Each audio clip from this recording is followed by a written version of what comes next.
सचिव राजस्व विभाग से के मेरे साथ हैं एडिशनल सेक्रेटरी अनिंद्य भट्टाचार्य जी, एडिशनल सेक्रेटरी प्रदीप आचार्य जी, और साथ में स्टेट प्रोजेक्ट ऑफिसर जो डिजास्टर मैनेजमेंट आपदा प्रबंधन रिलेटेड मैटर्स को हैंडल करते हैं वो है। आज हम लोग यहाँ पे आपके सामने दो विषयों के बारे में बात करने के लिए प्रस्तुत हुए हैं। एक है डिजास्टर मैनेजमेंट यानी आपदा प्रबंधन और दूसरा ब्रू सेटलमेंट जो हो रहा है। तो उस विषय में पहले हम डिजास्टर मैनेजमेंट का लेते हैं। अभी जैसे आप देख रहे हैं ये पीरियड होता है जब बारिश के कारण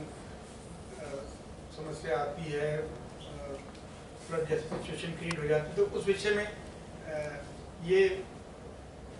सोचा गया कि लोगों को एक जानकारी रहे कि अगर कभी कोई आपदा आ रही तो सरकार की तरफ से क्या व्यवस्था की गई है, किस तरह से वो सहायता ले सकते हैं, उस बारे में अवगत कराया जाए।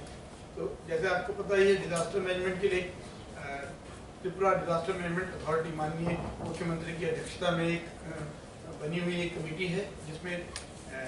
ऑफिशियल्स के साथ जो अलग अलग दफ्तर हैं, मतलब एक्सपर्ट इंस्टीट्यूशन है, CWC central water commission, Indian meteorological department, आपका जो NIDM national institute of disaster management, उनके एक्सपर्ट्स हैं।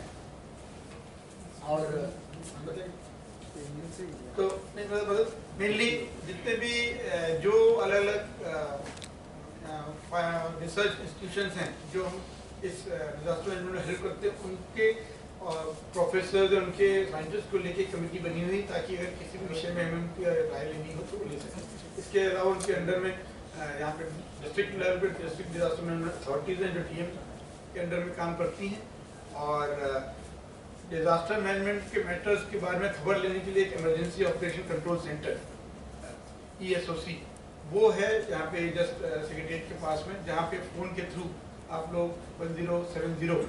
उसके थ्रू कोई भी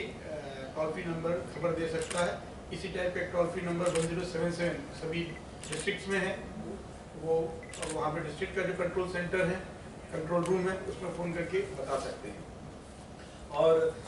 इन जनरल आपका डिजास्टर में यही होता है, कभी डिजास्टर हुआ तो कोई वॉलंटियर्स चाहिए, लोग कैसे आके आपको हेल्प करें। तो उसमें सबसे पहले नेशनल डिजास्टर रिस्पांस फोर्स जो एक इस काम के लिए रिलीफ रिहेबिलिटेशन काम के लिए जिनको प्रशिक्षण दिया हुआ है, आपदा मित्रा वॉलंटियर स्कीम, ये एक स्कीम है जो सिपाही जिला से स्टार्ट हुई थी 2017 से 19 के समय में। उस समय 200 लोग को हमने ट्रेन किया था। उसकी सफलता को देखते हुए हमने उसको बाकी और 7 डिस्ट्रिक्ट में भी उसका विस्तार किया है। सभी डिस्ट्रिक्ट से 100 लोग को हम लोग वो दे रहे हैं। तो टोटल एक्चुअली हमारे 800 होते हैं जिनको हम लोग प्रशिक्षण देंगे। एक डिस्ट्रिक्ट में एक्चुअली सिपाही जिला में 200 हो गया तो 6 डिस्ट्रिक्ट में हम लोग कर रहे हैं, और अब तक ऑलरेडी 250 लोग 250 वॉलंटियर्स की ट्रेनिंग हो चुकी है। तो बाकी लोगों का भी फेज मैनर में आशा इसी साल ही हम लोग कर लेंगे। रेवेन्यू डिपार्टमेंट ने इसके अलावा जो भी वॉलंटियर्स करेंगे काम, उनको इस काम में कोई मतलब मन से कोई उत्साह के साथ करें, उसके लिए ऑनरेरियम का भी प्रावधान किया पर 200 रुपये अगर कभी उनकी सहायता ली जाती है तो वो देने के लिए भी हम लोगों ने व्यवस्था की है। इसके अलावा कभी भी डिजास्टर में आप देखेंगे अगर कम्युनिकेशन प्रॉपर ना हो, आप एक दूसरे से अगर मतलब बातचीत ना कर पाए, अपनी बात को पहुंचा ना पाए, तो पूरे रिलीफ मेजर्स में मुश्किल आ सकती है। तो उसके लिए ऑलरेडी आजकल मोबाइल है, इंटरनेट है, उसके थ्रू तो हम लोग खबर देते ही हैं, लेकिन इवन सैटेलाइट फोन भी हम लोग के पास है। लेकिन इसके अलावा हैम रेडियो ये एक ऑल्टरनेटिव कम्युनिकेशन नेटवर्क है जिसके थ्रू हम लोग अगर इस टाइप की व्यवस्था इंटरनेट वगैरह काम ना भी करें तो भी हम लोग अपनी बात दूसरी तक पहुंचा सकते हैं। तो इसको एक बड़े पैमाने पे इस बार हमने लिया है कि हम हैम रेडियो के से प्रशिक्षित लोगों को एक पूरी टीम तैयार करें। उसके लिए यहाँ पे हम लोग 9 हैम रेडियो स्टेशन सेटअप करने जा रहे हैं, एक स्टेट में बाकी 8 डिस्ट्रिक्ट में, और उसके लिए करीब 1500 लोग को ऑलरेडी हम लोगों ने प्रशिक्षण दे दिया है हैम रेडियो ऑपरेशन का। और इसको क्योंकि ये थोड़ा टेक्निकल काम है तो इसके लिए एक परीक्षा भी पास करनी पड़ती है लोगों को एग्जाम देके, तो उसमें भी काफ़ी अच्छा रिस्पांस आ रहा है। लोग आगे बढ़ के इसको उसमें अपीयर हो रहे हैं और मोर देन 400 लोगों ने ऑलरेडी इसका लाइसेंस ले लिया है। तो ये जल्दी हम लोग इसका एक पहला सेंटर स्टेट कंट्रोल रूम के रूप में, स्टेट हैम रेडियो स्टेशन के रूप में इसका इनॉग्रेशन करेंगे। और इसके अलावा जैसे आपने अभी लास्ट फ्लड वगैरह में देखा था, फायर सर्विसेज जो है उसको हमने fire service and emergency services का नाम दिया है, और वो भी हमें इस डिजास्टर की कार्यों में पूरी तरीके से सहायता प्रदान कर रहे हैं। जैसे आपने पहले भी देखा होगा, जैसे पशुपति जी को उन्होंने आगे बढ़ के दिया, तो उनको भी हम लोग पूरी हेल्प ले रहे हैं। उनको भी जो इक्विपमेंट, जो सोफिस्टिकेटेड व्हीकल वगैरह अरेंज कराने, वो हम लोग डिजास्टर मैनेजमेंट फंड से अवेलेबल करा रहे हैं। और इसके अलावा भी डिजास्टर के टाइम में बहुत और सोफिस्टिकेटेड इक्विपमेंट्स की जरूरत पड़ती है, तो उसके लिए हमने 45 टाइप के क्रिटिकल इक्विपमेंट्स को आइडेंटिफाई किया, और जो 23 हमारे सब डिवीजन है उसमें उनको रखा हुआ है, ताकि जरूरत पड़ने पर कंसर्न एसडीएम उसको यूज कर पाए। इसके अलावा जो 12 टीएसएल बटालियन है, सीटीआई जो गोकुल नगर में है, सेंट्रल ट्रेनिंग इंस्टीट्यूट और डिस्ट्रिक्ट हेडक्वार्टर, उन सब में भी ये क्रिटिकल इक्विपमेंट्स रखे हैं, जिसमें मुख्यतः आप मोटर बोट हैं, आपके लाइव डिटेक्टर्स हैं, सेटेलाइट फोन है, नाइट विजन इक्विपमेंट हैं, कटर्स हैं, fire fighting and lighting equipments हैं, टेंट्स, स्ट्रेचर्स, एम्बुलेंसेस। अभी रिसेंटली इसी साल हम लोगों ने करीब 4 से 5 एम्बुलेंस पर डिस्ट्रिक्ट दिया है एसडीआरएफ फंड से, डीएम से प्रोक्योर करके वो कंसर्न सीएमओ को अवेलेबल कराया है, ताकि डिजास्टर में जो भी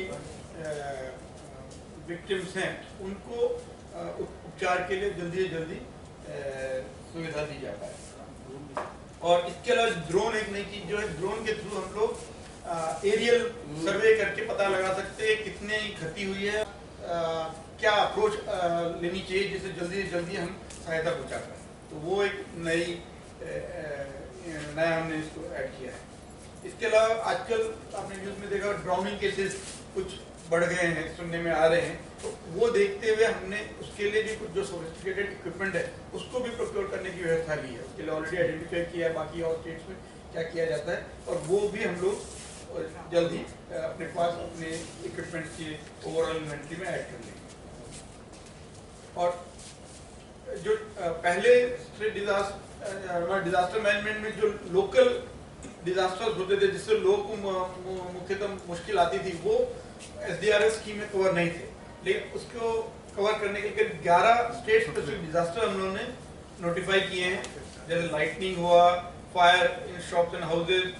जो लैंड इरोजन हुआ, heavy rain, strong wind, heat wave, sunburn, sunstroke और ये ड्राउनिंग या मास ट्रेजेडी, अगर रोड एक्सीडेंट हो गया, रेल एक्सीडेंट, इन सबको भी अब हम लोग स्टेट डिजास्टर रिलीफ फंड से पैसा दे सकते हैं। पहले ये परमिसिबल नहीं था, उसमें मेन आपने जो फ्लड है, साइक्लोन है, अर्थक्वेक है, उन्हीं के तक ही वो सीमित था। तो अब ये सब स्टेट डिजास्टर को भी जब उसमें रिकग्निशन मिल गई है, तो अब उसमें लोगों को रिलीफ मेजर्स देना सुविधा होगी। और अर्ली वार्निंग सिस्टम, इसमें भी weather forecast, nowcast, lightning, early warning, ये सब